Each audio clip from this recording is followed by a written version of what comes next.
Schönen guten Vormittag nach Österreich. Herzlich willkommen beim Webinar zum Thema Global Capability Centers in Indien.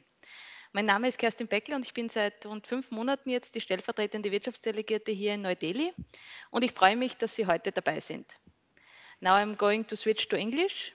I would like to show you our area of responsibility. The Austrian Trade Commission is located in New Delhi and we have an additional office in Mumbai as well as a consultant in Bangladesh.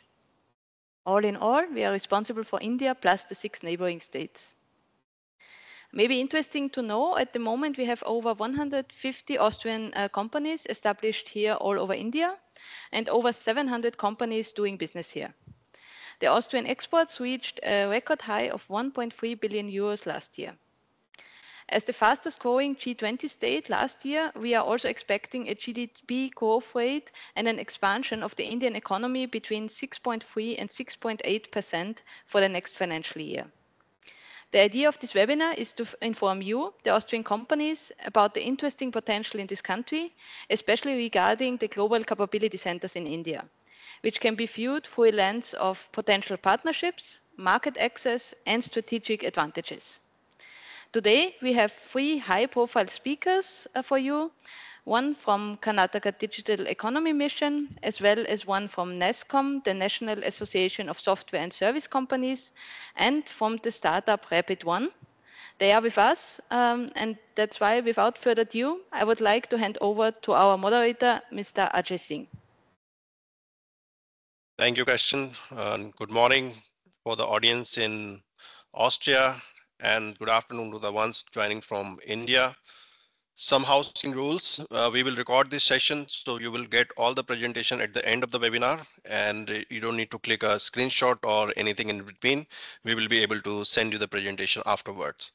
And thank you for joining our webinar, The Future of Global Capability Centers in India. Today, we will discuss how government, industry, and startups are building the future of GCCs in India. With our esteemed experts from India, such as Department of Electronics, Information Technology, Biotechnology, Science and Technology, Government of Karnataka, National Association of Software and Service Companies, NASSCOM, and one use case of GCC startup called Rapid1.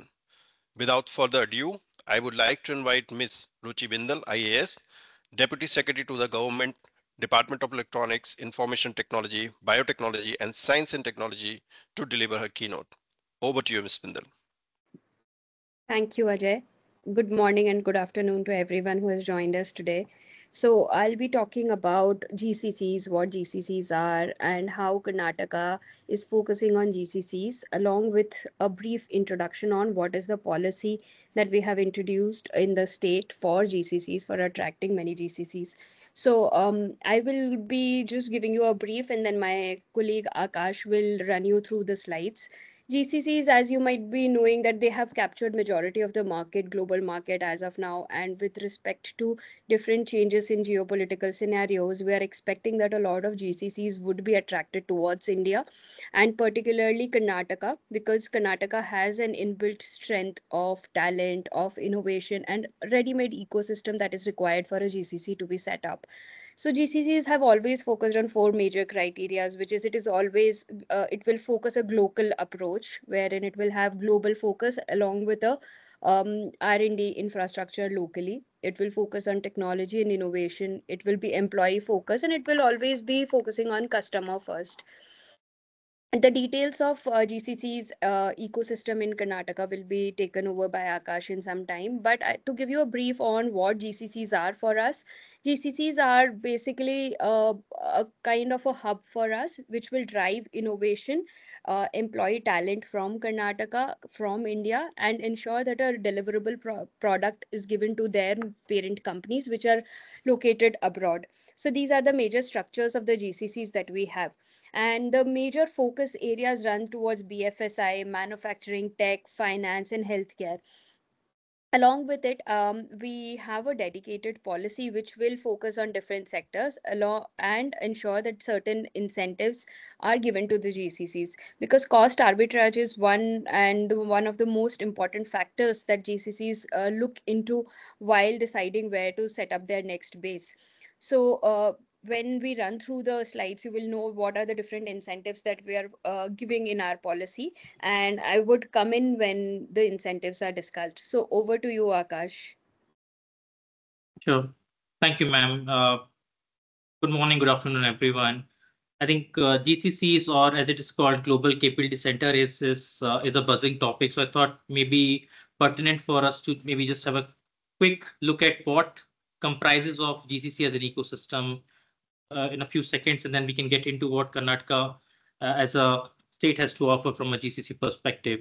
So if you see, traditionally, global capability centers were positioned as back office operations. Organizations used to set up these offices to predominantly attract cost arbitrage. But over 2 to 3 decades, this has evolved a lot. And now GCCs, as we call it, or global capability centers, as we call it, they are working as a pivotal piece of an organization where they are not just providing back office operations or a cost arbitrage support for the larger organizations, but they're also working across various capabilities. If you look at the slide, some of these are called out, like finance, accounting, HR, IT, procurement. These are some of the areas that it traditionally started with, but we are seeing more and more organizations leveraging global capability centers to deliver not just cost arbitrage, but also deliver operational efficiency and innovation through transformation, predominantly driven through digital technologies and so on and so forth.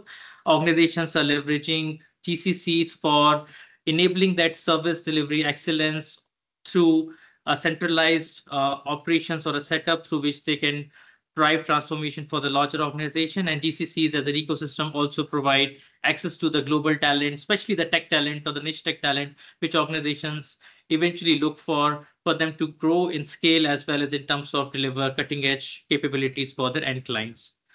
If you could move to the next slide. Thank you. So while traditionally it's been those large Fortune 500 companies who have been setting up global capability centers, particularly in India.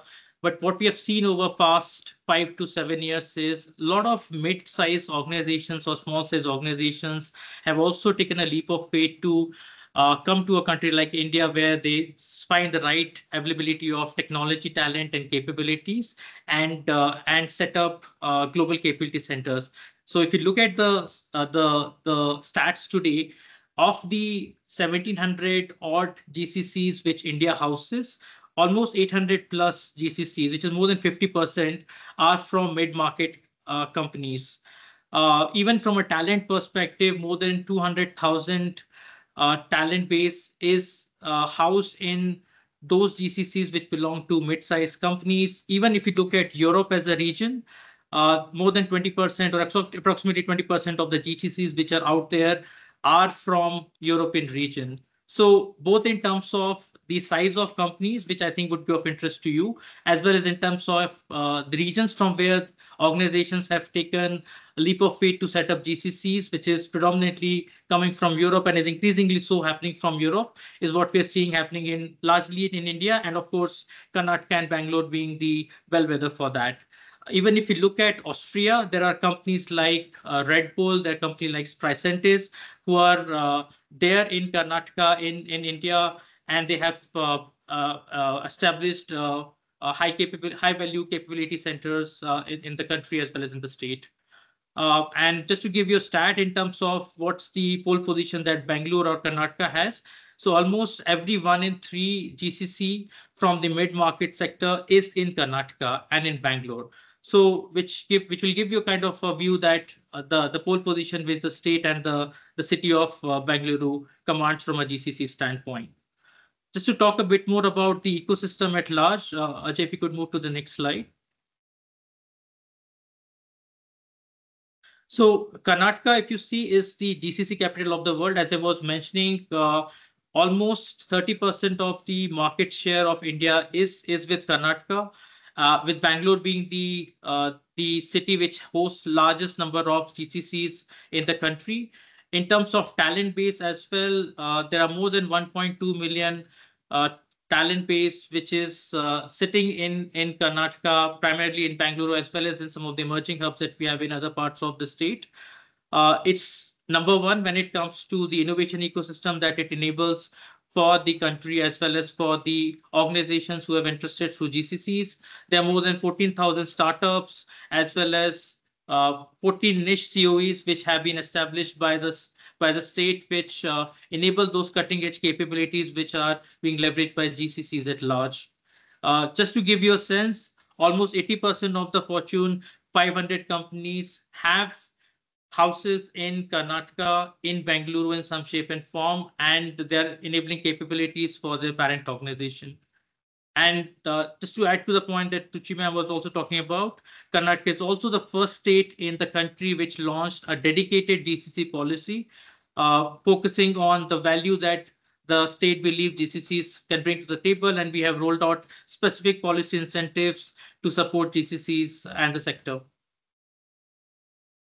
Moving on, if you see in terms of the ecosystem which Karnataka offers, I'll talk about primarily three pillars around which the ecosystem is enabled.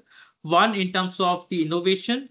So the kind of ecosystem which is available from an innovation standpoint in the state is unmatched, be it in terms of startups, be it in terms of the incubators or accelerators which the state offers, or in terms of the center of excellences which the state has invested in and are enabled for the GCCs. Talent, as I talked about, Karnataka has the largest talent base, including in some of the niche technology areas like AI in the country. And last but not least is in terms of the business environment which the state has been able to create with a dedicated GCC policy that's also unmatched. And maybe I can talk through each one of these in detail in the subsequent slides. So if you look at innovation as an area, these are the 14 areas across which the COEs have been set up. These are all cutting edge technology groups, be it Internet of Things, that is IoT, whether it is machine learning and robotics, cybersecurity, 5G, wireless and wired connectivity area, semiconductors, health tech, or even upcoming areas like AVGCs and so on and so forth, or quantum research. The state has made investments by setting up COEs in these respective areas. All of these COEs are funded through the state government and are run in close collaboration with academia and the industry participation, so that the use cases which are getting incubated and developed in these COEs are right fit for industries across sectors, as well as on those cutting edge use cases which all the industries are looking to solve for their end customers. To go to the next slide. In terms of talent also, as I was talking about, the state is number one when it comes to the talent. Also, it houses more than 35% of the overall talent base which is there in GCCs. It also hosts more than 50% of the AI ML talent which the country has. So the state has majority of lion's share of the upcoming talent skills which is required by all the leading organizations as well as mid-sized organizations, the startups, which is probably in the area of AI ML analytics or cybersecurity. One of the other things I would want to call out is that it's one aspect of setting up a GCC in a state, and the other aspect is for the state to be able to have the ability or capability to refresh the talent. So when it comes to refresh of talent of all the states in the country, Karnataka takes pride in having that ability by virtue of having the largest startup base as well as the talent base to have the ability to refresh the talent. And why it is particularly relevant for your organizations is that as you see the digital transformation taking place and organizations pivoting from one technology to other, GCCs also play a pivotal role in supporting the organizations by incubating those new technologies and incubating talent from those new technologies. And that is wherein Karnataka outshines with its ability to be able to refresh the talent in your GCCs and be able to provide those niche technology talent which you would require to build cutting edge use cases to support your larger organization. From a policy perspective, what we have done is we have established a policy which focuses on 4 key pillars. First is ease of doing business. Second is talent development and skilling. Third is infrastructure innovation and ecosystem. And last but not the least is to build a industry collaboration and ecosystem development. If you move to the next slide, Ajay, maybe just double clicking on each one of them. From an ease of doing business perspective, what we have done from a state perspective is we have set up a dedicated unit which is going to handle each and every organization who's looking to set up a GCC in the state. This unit would help you get all the requisite government clearances, would provide you with all the support that you need as you're coming to the state. And you need support be it in terms of getting connected to peers. You need support in terms of getting access to the talent ecosystem or any other type of support that you need. This dedicated unit is going to handle you on that. So that is one thing that we have formalized as part of the policy that we have launched. From a regulatory easing perspective, we have set a mandate that any organization which is looking to set up a GCC in the state, we would be able to ensure that the setup is completed within 45 days. That's the deadline that we have set for ourselves. Likewise, there are custom incentive packages that we have laid out as part of the policy, be it in terms of reimbursing the organizations for filing patents, be it in terms of reimbursement of quality certification fees that you need, or any property taxes that the organizations need to file for beyond Bangalore regions. There are incentives tied to that which the government would support you on. If you move to the next one, from a talent and skilling perspective, again, we understand that as all of you coming to India or to state for setting up GCCs, talent becomes an important aspect. To fulfill that requirement, the state has decided to set up a dedicated skilling council for AI, which is the most coveted or required skill for any organization. And we are working on creating a curriculum dedicated for AI in conjunction with the academia. The intent is to ensure that the curriculum encompasses all the various requirements that the organizations would have for the AI skill sets, and through the help of academia, we enable talent which would be right fit to meet your meet your AI requirements. From an infrastructure perspective, again, we are setting up 3 dedicated global innovation districts, one in Bengaluru, one in Mysuru, and Belgavi. These are 3 prominent cities in Karnataka, and the intent is to have infrastructure setup which would have plug-and-play spaces so that organizations like yours can come in and start operationalizing GCCs as soon as possible. We are also setting up a center of excellence dedicated for COE, and there are a number of incentives that you see on the right-hand side that are called out, be it in terms of CapEx support for setting up innovation lab, or in terms of grants for R&D setup, or any other type of reimbursements from a rental or internet expense perspective. There's also a dedicated focus on organizations who are looking to set up very small GCCs, as we call them, nano GCCs. These are very small setups. If you're looking to just test the waters, come and set up a small shop with just, let's say, 5 to 20 people to just get started with one area. There are specific incentive and programs that we have rolled out even to support you on something like that. If you move to the last slide, even from an industry collaboration and ecosystem perspective, we are setting up cluster anchor groups, or setting up acceleration and investment councils, which would have representation from different countries. And the intent is to make sure that we socialize the policy effectively with all the stakeholders in different countries. We also have incentives, as you see on the right-hand side, be it with respect to helping organizations who are setting up GCCs and reimbursing them with events, or helping them with respect to setting up immersive hubs or various labs of different sorts. I'll take a pause and see if there are any questions, or Rishi, if you would like to add something. No, I think everything is covered. I will take the questions at the end, Ajay, if there are any questions. Yes, we have a dedicated session afterwards.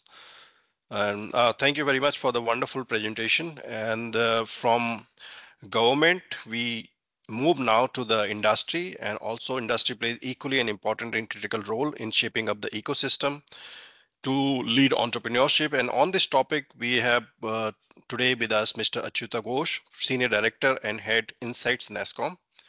I would request Mr. Ghosh to proceed with the presentation. Hi, can you hear me? Yes. Okay, great. I'm in the airport, so there may be some background noise, but I will try to make this quickly as possible. So thank you for the opportunity.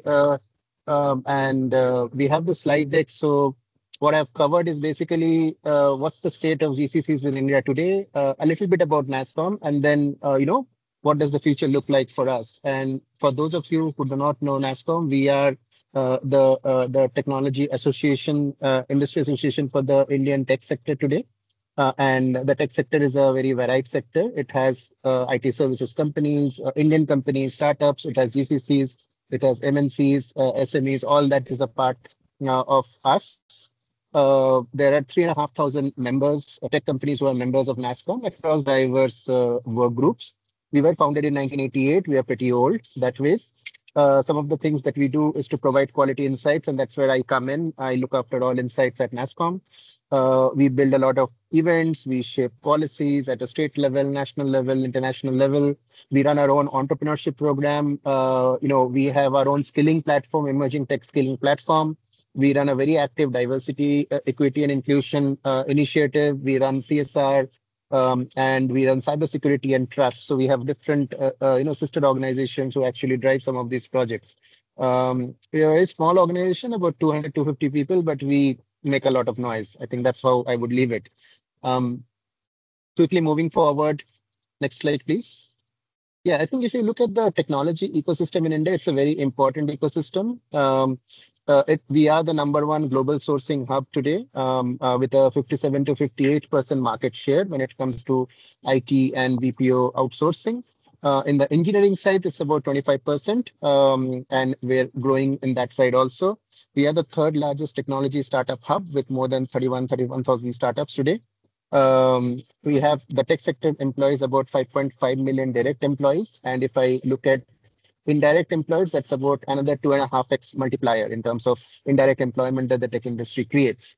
If you look at the tech industry in India today, relative to India's GDP, it's about 7% share. And, the services exports that India makes, the tech industry constitutes almost 50% of that. So it's a very important sector for us. Moving forward. From tech, we are just, narrowing down into the GCC piece, right? And we have a very specific definition for GCCs. What are GCCs? They are global capability centers, offshore units developed by multinational corporations, which do strategic functions. What are not GCCs are companies whose business, international companies whose business is outsourcing services. So, for example, an Accenture or a Capgemini or a Deloitte, for that matter, will not fall under a GCC into our definition. And that's the reason why, our definition is a little bit unique as compared to how others define GCCs. For most other institutions, GCCs and MNCs are equal. They're same. Any foreign company is a GCC for them. But for us, if you are into services, outsourcing itself as a business, we will not consider you as a GCC. If we move forward, GCCs have been here for a long time, right from the 1980s. There is a typo. It should not be G. It should be 8. It only accelerated in the last 2 decades after liberalization, and the number of GCCs that actually expanded significantly 2000 onwards till about 2000. The GCCs were there, but it wasn't. They weren't really scaling up at a high level. If we move forward. Yeah. So today, if you see, there are more than 1,750 GCCs in India. We estimate a revenue of about $65 billion that they generate, and they have an installed talent pool of about 1.9 million. The number of GCC units, which is basically the number of buildings or locations that they are in, is about 2,975. So that means that every GCC has got more than one location active. This did not happen overnight. It was a slow journey, and even for GCCs, they actually grew over a period of time. Earlier, they were called captives till about 2010. It was a very a very unique term, but it actually denoted the mentality of the organizations rather than what they were actually doing. GCCs largely functioned as directives that were given. They just execute those directives. We also call them as outpost model. If you see wave 1.2, and then when 2010 onwards, GCCs started evolving as satellite units, where there was a lot more independence given to them, and they focused on innovation and delivery excellences. Number of GCCs also expanded, and the portfolio hub model was the third phase of maturity, where a large chunk of work that was being done globally was transferred to India at the portfolio level. This phase actually saw the transition of GCCs to the GBS model. They started looking at new talent models like gig and the working with Gen Zs and other different diversity groups. Emergence of global roles started in this period, where the GCCs, the employees over there, were no longer contained to only having purview over what they were doing in India. A lot of companies started doing global roles out of India, and many companies started working in a zero arbitrage model where salary was actually equivalent to what they were paying in their parent organization, because the skill sets they were looking for at the level they were looking for was right over here. This was also the phase when tier 2, tier 3 expansion started happening in GCCs, because most of the GCCs were earlier focused on tier 1 cities only, but because of COVID and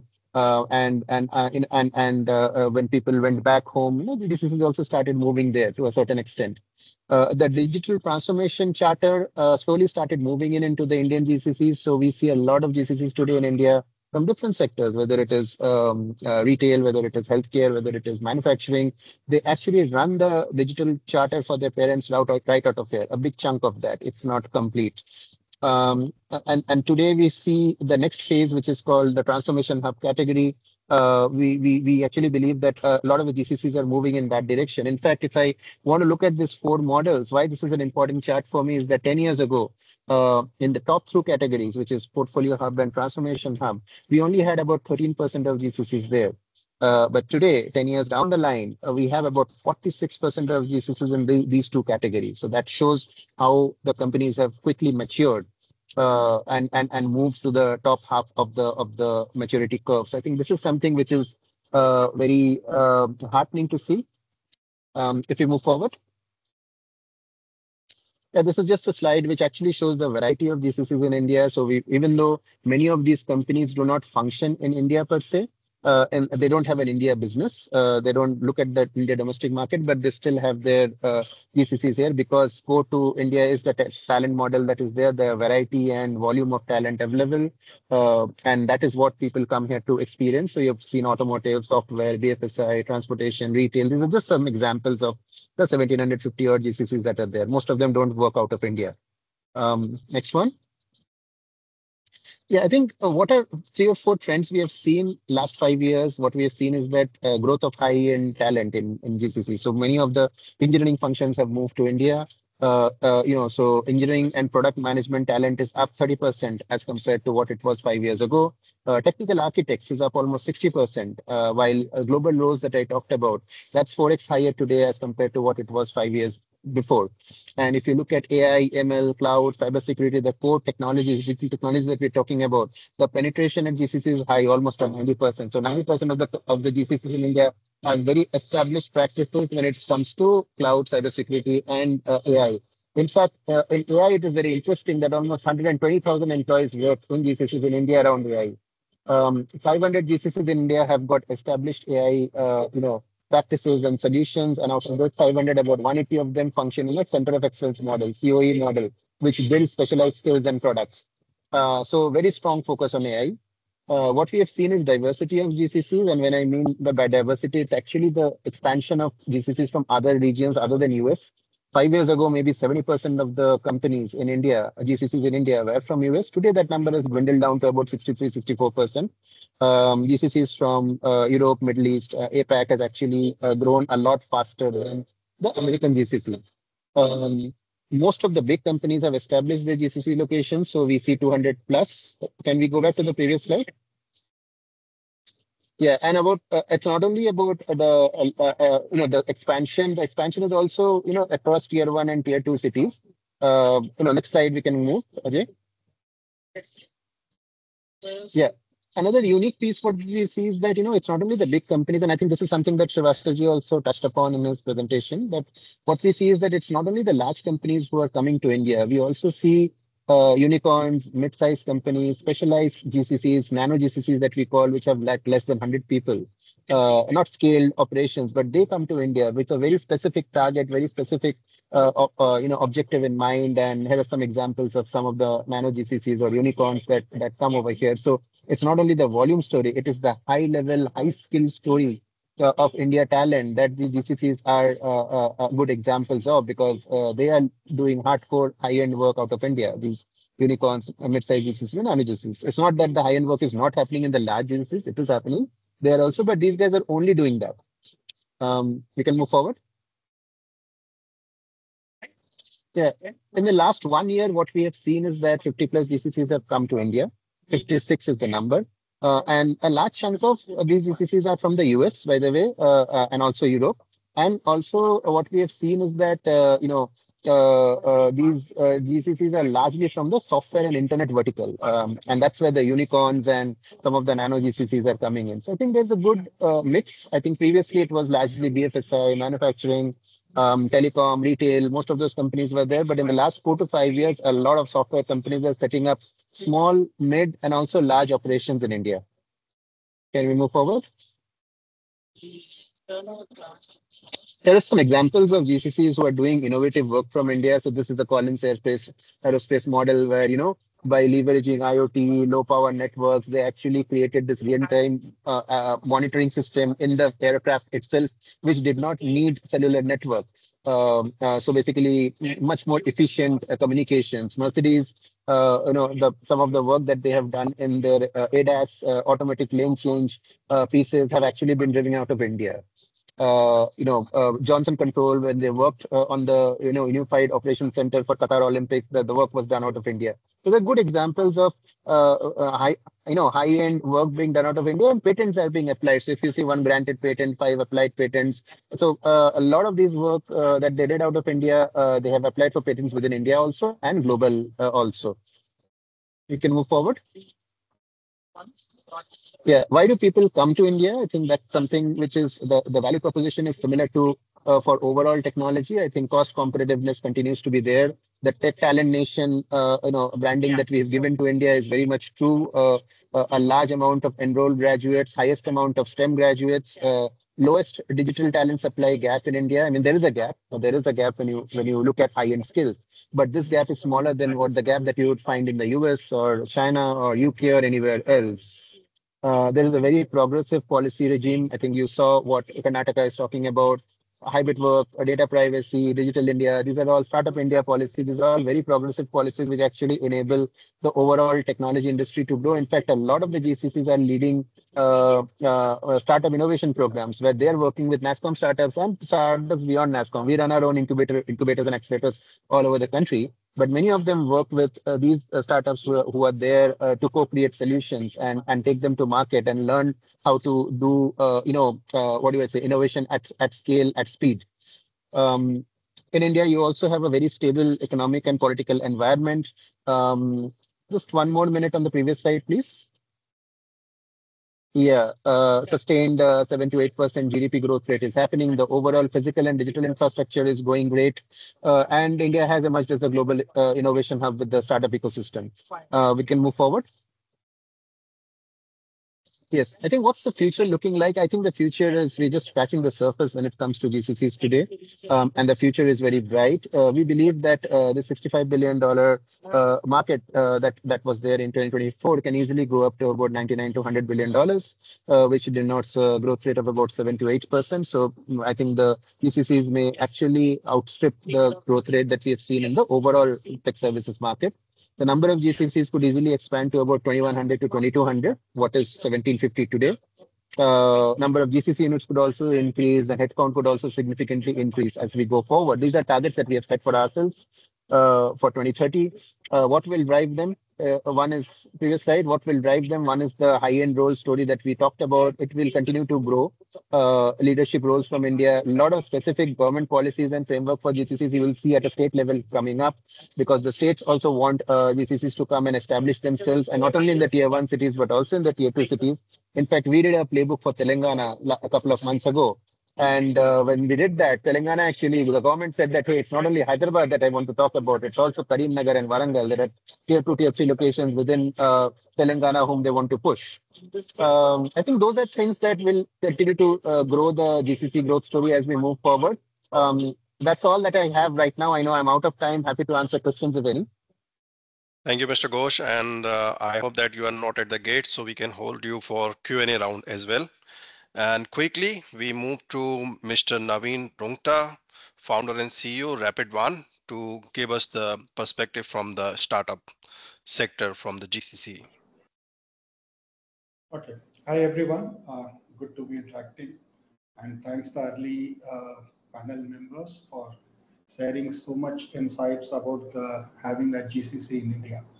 So, Ajay, if you can move on. I am trying to talk more from a startup perspective. So we have already spoken, so like high quality talent. Basically, if you look at India, today we have some of the top universities. We have like millions of graduates coming out of STEM. So that is getting added to the pool every year. We have very advanced, not just digital, physical, and even social infrastructure. So when I interact with a lot of global businesses who's trying to set up a base in India, many times I do encounter questions about, although India is still at say about 60-70% cost arbitrage is there as compared to some of the developed nations like Europe, US and all.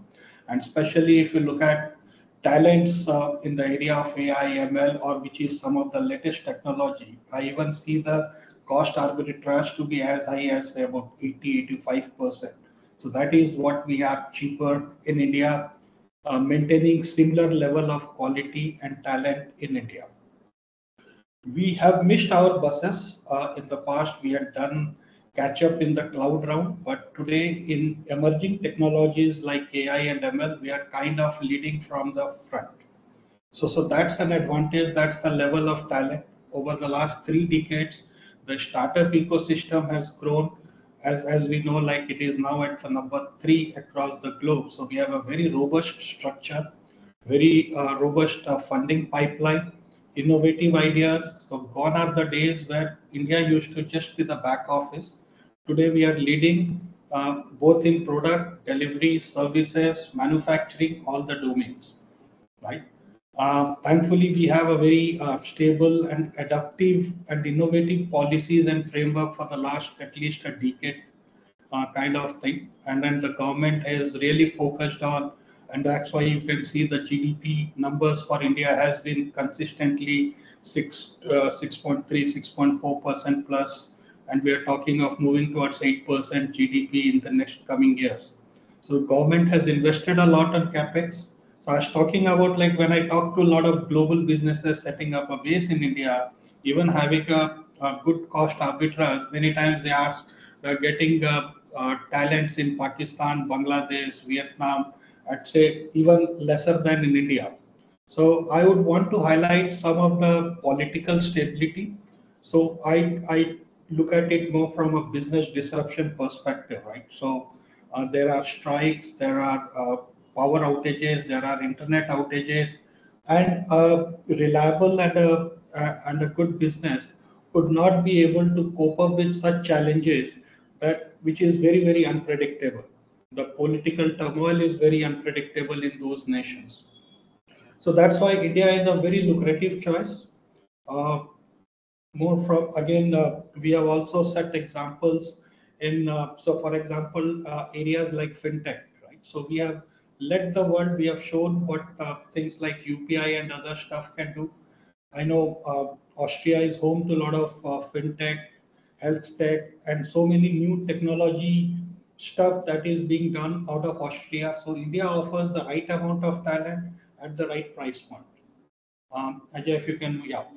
So as I mentioned, like startup ecosystem is really thriving. So you get a chance to work with all the innovative startups as well as you start interacting with India as an ecosystem. Apart from having your own GCC, so at a startup level, we don't call it truly as GCC as everybody said, it's like a nano GCC. or having a base in India or having your own subsidiary in India, right? Some of the new domains that India is leading is, as I said, AI, defense, aviation, climate tech. So climate tech is going really big in India. We are focusing a lot on clean and not just clean energy, even waste management and stuff. So a lot of new innovative startups are coming up and working on it. And till now, we have also been knowing that India has been a land of more compliances, high tariffs and stuff.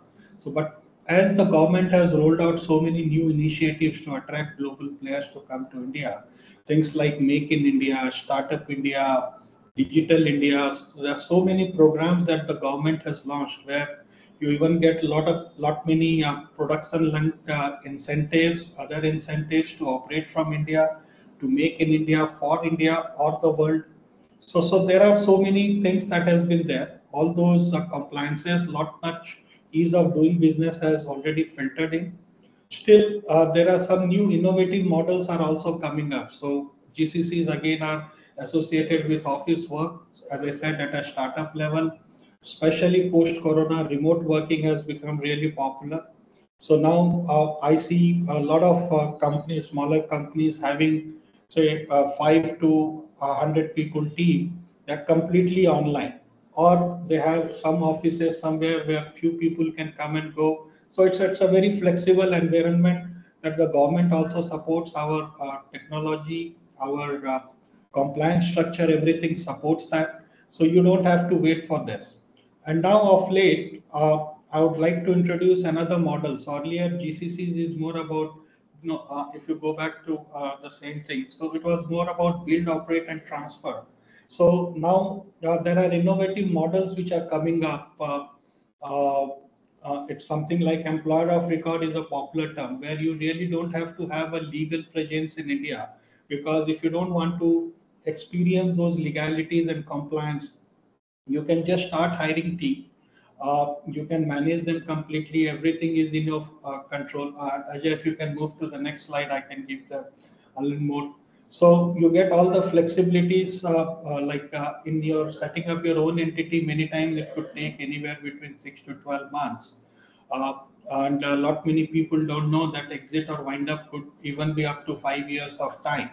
So in the new EOR model, or which is like employer of record model, you don't have to have a legal entity. You can start identifying the team and start onboarding on our payroll.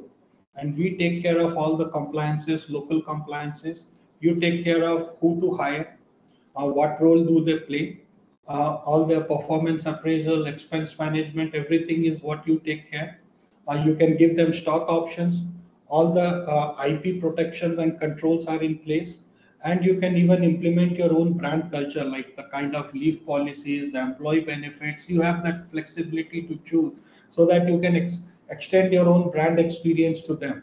So in this model, you can actually start hiring within 5 minutes, and you can exit India also for 5 minutes. So many times if you're just trying to test Indian market, or just to have how the initial experience been, probably EOR could be one solution where if before deciding to set up your own GCC, you can start with an EOR, then we can migrate you to GCC and then continue to manage it as a GCC. So a lot of newer models are evolving, especially at startups to mid-sized company. EOR could be one option, GCC is second option. The third option could be GCC as a service. So where everything is being handled through a reputed and a good partner, and you continue to focus more on your core activities and stuff. So that's how the potential is. So come and tap the talent in India. Thank you so much. Thank you, Mr. Rongta, for the wonderful GCC use case. May I request all the speakers to please turn on their webcam and microphone so I can read the questions we received in meantime. And to the audience, this is the right time to please type in your questions and I will read it on your behalf. We have one question on what role does technology, for example, AI and automation, plays in the new talent models, and especially in the banking system. So if may I ask start from Ms. Bindal on that question. What role AI and automation plays in the talent models? I'm not very sure if I am the competent authority to answer that question, but please correct me if I'm wrong here, any of the experts who have joined us today. But I think, yes, AI plays a very big role in terms of talent and skilling. And we have recognized that in our government setup as well. When you talk about AI, right now we're talking about AI, but 2 months down the line, we might talk about something else within AI. So it is a very fast changing technology that we have, and we have to ensure that our skill sets are compatible to the fast changing technology. For that, we have different initiatives in government. We have rolled out a plan called Nipuna Karnataka, where we skill the local talent pool on the emerging technologies, and ensure that the available talent pool is employable. More than that, if you're seeking any expert advice, then I'm sorry, I am not the right person to answer that question. Perfect. I think if I may add on to yes, that, sure, please. Yeah. So specifically, if you see AI in talent side, if you see a lot of AI is being deployed in screening the candidate, right? So you can use a lot of platforms which are available, right from screening the resume to identify based on your job description which talent actually fits the role best. That can be automated and used intelligently, so that you don't have to spend. Earlier you had to go through so many resumes manually to identify and talk.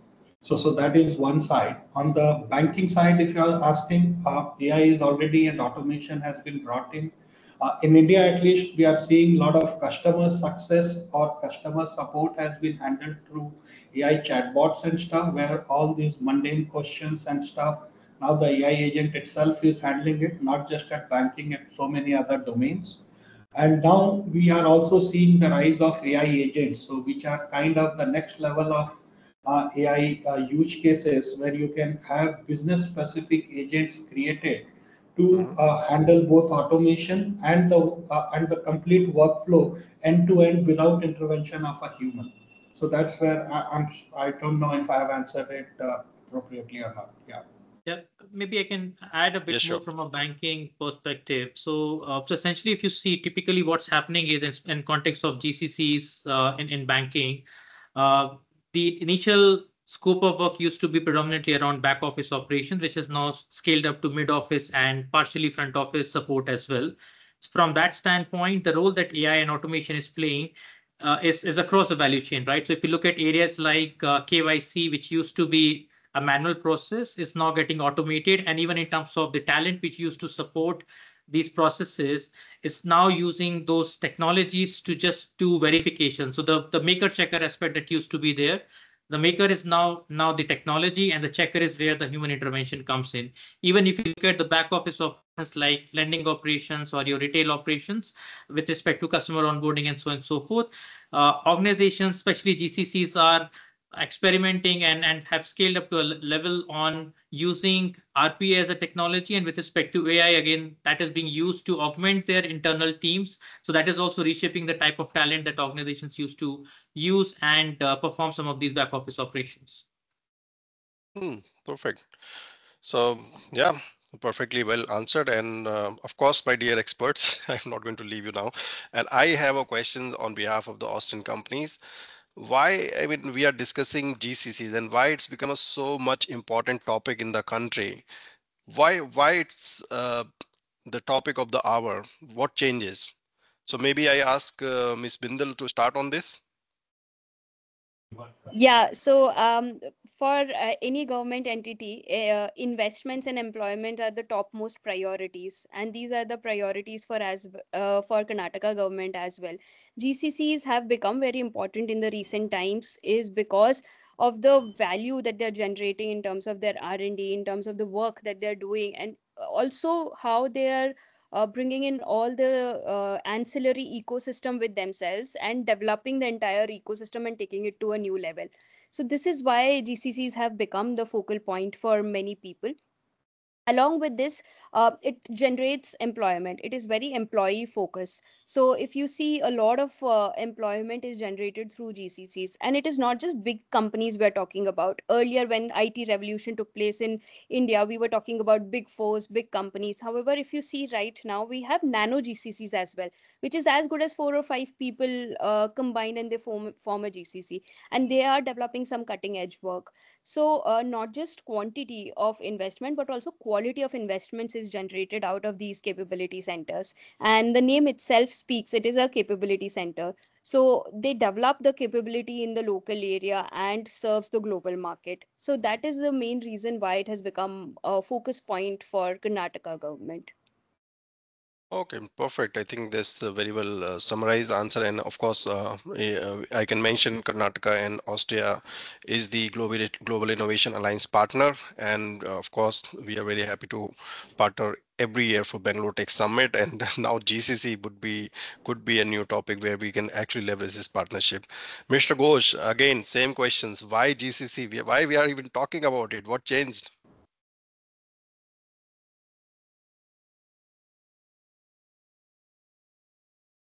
Can you hear?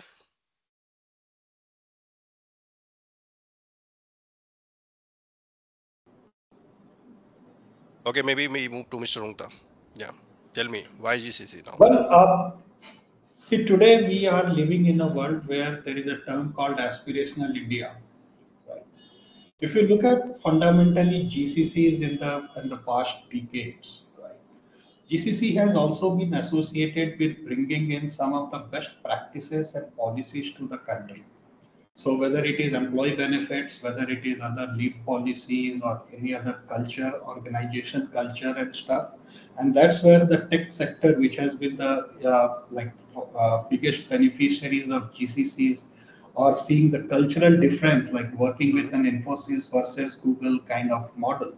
So you would see that one lot of GCCs are associated with product companies, all right, instead of just the services company. So earlier India used to be more of a services heavy nation, but now we are moving towards a product nation. So that product company culture, having the employee benefits, having the overall cultural difference was very different. India has always been aspirational, and now that aspiration is rising high. So I think the government has done the right thing in recognizing this one, to attract the best of the companies to come to India, show them the diversity of India, the skill sets of India, and also to match with the aspirational India. That's what I see from my perspective. Perfect. Question, would you like to say something, please? Yes, I would like to raise a question on behalf of an Austrian company. And for example, what support is available if you think about R&D in energy efficiency from applied models in urban regions in Europe into India? Which support would be available in that case? Akash, do you want to take that question? Yeah, sure, absolutely. So again, if I have to answer that, there are three broad aspects in which the ecosystem is available for organizations who are looking for doing R&D in energy efficiency or in when you say applied models, I'm assuming this is primarily using technology and AI for energy efficiency improvements, if I read it right. So if you look at it from that perspective, there are three broad pillars around which the ecosystem is available. One is there are startups available in Karnataka as well as in the larger country, but Karnataka particularly because it hosts majority of startups who are working on building new technology-based developments on energy efficiency improvements, and they are conducting R&D, which could act as a supplementary capability which an organization can benefit from. That's number one. Second is in terms of the ecosystem which the government itself is enabling. So as I was talking about the various COEs which are available and are being enabled by the government of Karnataka, there are two particular COEs. One is the Internet of Ethical Things, which is IOET, and then there is a COE around efficiency improvement. So both these COEs work on one, ensuring that how technology is coming and helping the organizations, or is creating that human machine interface which is needed for various devices and equipment to work effectively, and even from an energy efficiency improvement perspective plays a critical role. Secondly, in terms of efficiency improvement, COE, which kind of works on various use cases, whether it is manufacturing, whether it is HVAC systems, and so on and so forth, to see how there are various new use cases which can be developed to drive efficiency improvements, not just for renewable sources, but also from the non-renewable sources. And last but not the least is the talent ecosystem, or the talent pillar, which is available on each of these technology areas, be it in terms of using AI for efficiency improvement in renewable sources and non-renewable sources, as well as in terms of larger tech ecosystem for some of the I 4.0 aspects which are critical for incubation in these areas. Thank you very much. And in order to save some time, I have just one last question, which is way more important for the webinar. What help Austrian companies can expect from your respective organization, from government of Karnataka? What exact help or support Austrian companies can help or expect from you while setting up a GCC, or maybe a nano GCC would be a better model to start with? Ms. Binder, to you. Yeah, Ajay, I think the moment before they're deciding that they want to set up a GCC in India, I think we'll start from there, not when they have decided. So we will handhold them from that moment itself until the time they're settled here. And the handhold support that we're offering doesn't end at the moment when they have landed here, but also it continues till the time they are in Karnataka. And we ensure, and I personally ensure, that all the incentives, all the regulations, all the ease of doing business criterias, they can expect that they will get 100% cooperation from Government of Karnataka, and especially our department.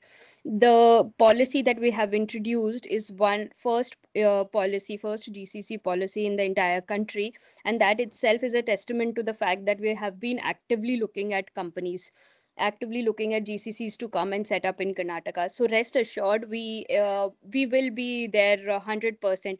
And like you said, Ajay, we are also Global Innovation Alliance partners. So the partnership is all the more stronger because of that. So the handhold and the kind of support that we are going to offer will be 100% from our side. Thank you very much. And now I would invite Ms. Kerstin Peckel to deliver the closing remark. Thank you very much. Auf Wiedersehen. Thank you very much, Ajay.